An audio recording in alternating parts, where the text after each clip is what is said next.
సమస్యలకు, కష్టాలకు, వ్యాధులకు, బాధలకు భయపడి నీవు దేవునికి మొరపెట్టలేకపోతున్నావు. అయితే దేవుడు అంటున్నాడు,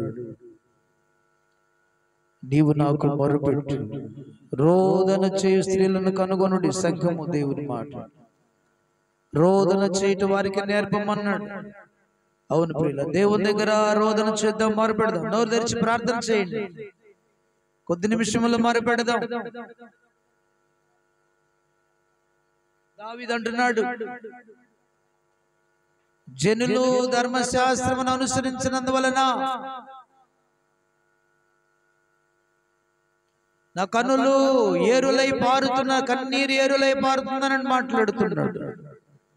అంతగా దైవజనుడైనటువంటి ప్రవక్త అయినటువంటి దావీదు గారు కూడా తన పిల్లలు దేవుని మాట విననందువలన, తన ప్రజలు దేవుని మాట సరిగా వినకుండా వరిష్టానుసారమైన త్రోవలో నడుచుకుంటూ విగ్రహారాధన భయంకరంగా జీవిస్తున్నందువలన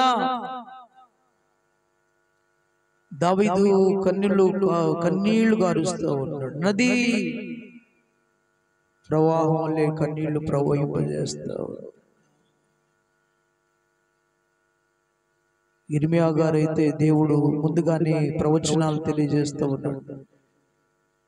నా మాట వినలేదు కాబట్టి వీళ్ళు 70 సంవత్సరాలు ఐగుప్తునకు దాస్యంగా బానిసలుగా పట్టబడతారు, వెళతారు. ఐగుప్తు రాజు నెబుకద్నెజరు వచ్చి, బబులోను రాజు నెబుకద్నెజరు వచ్చి వీళ్ళని చంపేస్తాడు, దేశమును కాల్చివేస్తాడు, మనుషులను చంపవేస్తాడు, పిల్లలను బండలకేసి కొడతాడు, గర్భిణీ స్త్రీల యొక్క గర్భములను చీల్చివేస్తాడని ముందుగానే చూపిస్తున్నప్పుడు, ముందుగానే తెలియజేసినప్పుడు ఇర్మియా భక్తుడు ప్రార్థన చేస్తున్నాడు, అయ్యా నా పిల్లలు హతులవుతున్నారు, నాశనానికి వెళుతున్నారు, కాబట్టి అయ్యా వారి కోసం మొరపెట్టినట్లుగా, ప్రార్థించినట్లుగా నా కన్నులు కన్నీటి ఓటగా మార్చయ్యా, నా తలంతా జలమయగా మార్చయ్యా అని దేవునికి మొరపెడుతున్నాడు. వాళ్ళ సమస్యను ఎరిగినటువంటి ఇర్మియా. ఈరోజు మనం కూడా గమనిద్దాం, దావీదులాగా ధర్మశాస్త్రం అనుసరించిన ప్రజల కోసం దావీదు కన్నీళ్లు కారుస్తున్నట్లుగా మనం కూడా ప్రార్థించేవాళ్ళుగా, సంఘము దేవుని మాట విననప్పుడు, దేశము దేవుని మాట విననప్పుడు ప్రార్థించే బిడ్డలుగా ఉండాలని దేవుడు కోరుకుంటూ మొరపెట్టేవారుగా, కన్నీరు కార్చేవారుగా,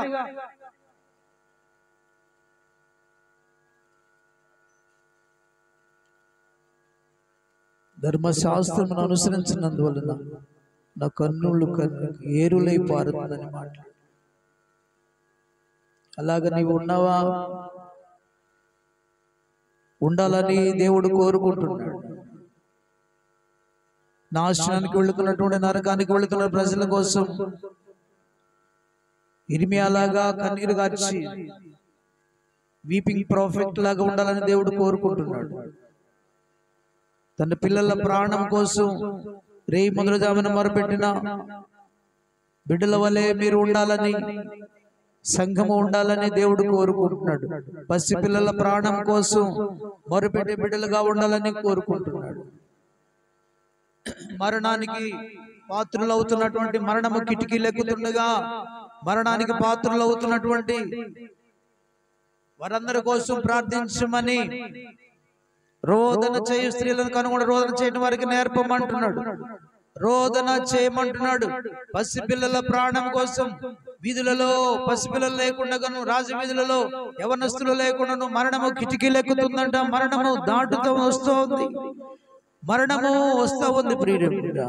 ఇటు నుంచి ఏమొస్తుందో తెలియదు కాబట్టి రేయి మొదలు జామున ప్రార్థించమంటున్నాడు. ప్రార్థించే బిడ్డగా ఉంటున్నావు. ఇవన్నీ తప్పించుకోవాలంటే నీవు మొరపెట్టాలి. ప్రియులారా, గమనించండి. సమస్యలు వచ్చినప్పుడు ప్రజలు ఐగుప్తు బానిసత్వం నుంచి, దాస్యత్వం నుంచి దేవుడు విడిపిస్తే నీళ్లు లేవని సముద్రాన్ని చీల్చిన దేవుని యొక్క అందు విశ్వాసం ఉంచకుండా, ఐగుప్తును వణికించిన దేవుని యందు నమ్మిక ఉంచకుండా, వాళ్ళకు వచ్చిన కష్టాన్ని బట్టి నీరు లేనందువలన 3 దినాలు ప్రయాణం శూరానిర్మల వాళ్ళు నడుచుకుంటూ వచ్చినందువలన వారికి దాహమైనందువలన దేవుని మీద విశ్వాసం ఉంచకుండా, నమ్మిక ఉంచకుండా, ఇంత గొప్ప దేవుని యందు విశ్వాసం ఉంచకుండా వాళ్ళు మోషే మీద, దేవుని మీద సన్నుగుతూ ఉన్నారు. నీళ్ళు ఎక్కడి నుంచి తీసుకొచ్చిస్తావు? నీళ్లు లేవని సన్నుగుతూ ఉన్న ప్రజలను గురించి ప్రియులారా, కష్టాన్ని బట్టి దేవునికి మొరపెట్టలేకపోయారు ప్రజలు. మోషే అయితే ఆ శ్రమను బట్టి దేవునికి మొరపెట్టినప్పుడు మొరనాలకించి చేదు నీటిని మధురంగా చేశాడు బిడ్డ. అవును, సమస్యలు వచ్చినప్పుడు దేవునికి మొరపెట్టే వారిగా ఉండాలని, రోధించే వాళ్ళుగా ఉండాలని, కన్నీరు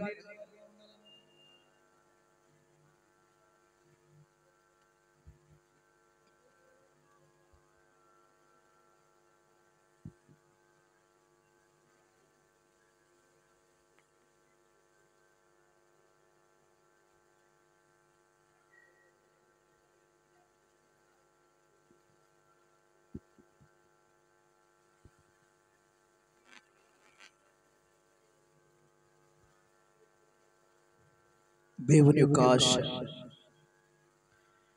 సమస్యలు వచ్చినప్పుడు కృంగిపోవటం, కష్టాలు వచ్చినప్పుడు, మహాశ్రమలు వచ్చినప్పుడు భయపడిపోవటం, దేవునికి దూరస్తులు కావటం, దేవుని విడిచిపెట్టడం, దేవుని మీద సన్నగటం, గొనగటం, దేవుని దూషించడం దేవునికి ఇష్టం లేదు బిడ్డ. మొరపెడితే చాలు అంటున్నాడు. నీవు నాకు మొరపెట్టు, నేను ఉత్తరం ఇస్తాను అంటున్నాడు. గ్రహింపులేని గూఢమైన సంగతులు తెలియజేస్తానంటున్నాడు. మొరపెట్టే బిడ్డగా ఉన్నావా, లేకపోతే సనిగే బిడ్డగా ఉన్నావా?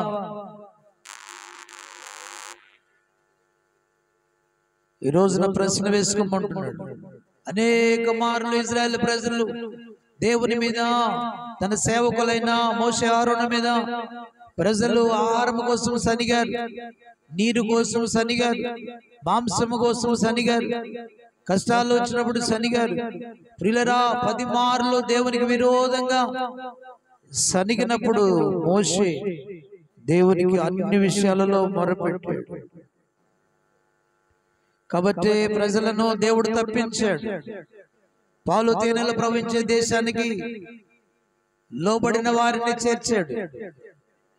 ఆ పిల్లల బాధను చూసి దిగి వచ్చిన దేవుడు వారిని ఐగుప్తు దాస్యం నుంచి విడిపించాడు. పాలు తేనెలు ప్రవహించే దేశాన్ని మాట ఇచ్చి నెరవేర్చాడు. అదే రీతిగా ఈ లోకంలో కూడా మనము కూడా అనేక శ్రమలలో ఉన్నప్పుడు, గుడ్డితనములో ఉన్నప్పుడు, చెరలో ఉన్నప్పుడు, దాస్యములో ఉన్నప్పుడు, మరణములో ఉన్నప్పుడు, పాపములో ఉన్నప్పుడు, చీకటిలో ఉన్నప్పుడు, మరణ ఛాయల్లో ఉన్నప్పుడు మనల్ని చూసిన దేవుడు ఈ లోకానికి ఆయనే కుమారుడుగా, సశరీరుడిగా ప్రత్యక్షమై మనలను విడిపించడానికి లోకానికి వచ్చినటువంటి ఈ గొప్ప శుభదినాలే క్రిస్మస్ పర్వదినాలు. కాబట్టి ఆచారముతో కాకుండా ఆచరణతో, భయముతో, భక్తితో ఆయన ప్రేమను అర్థం చేసుకుంటూ ఆయన యొక్క గొప్పతనాన్ని చాటేవారిగా ఉండాలని దేవుడు కోరుకున్న ప్రభువా నీ స్తోత్రం, స్తోత్రం, స్తోత్రం, స్తోత్రం. నీతిమంతులైన పాతాళం రింగివేసి చెర పట్టుకున్నది నాయన.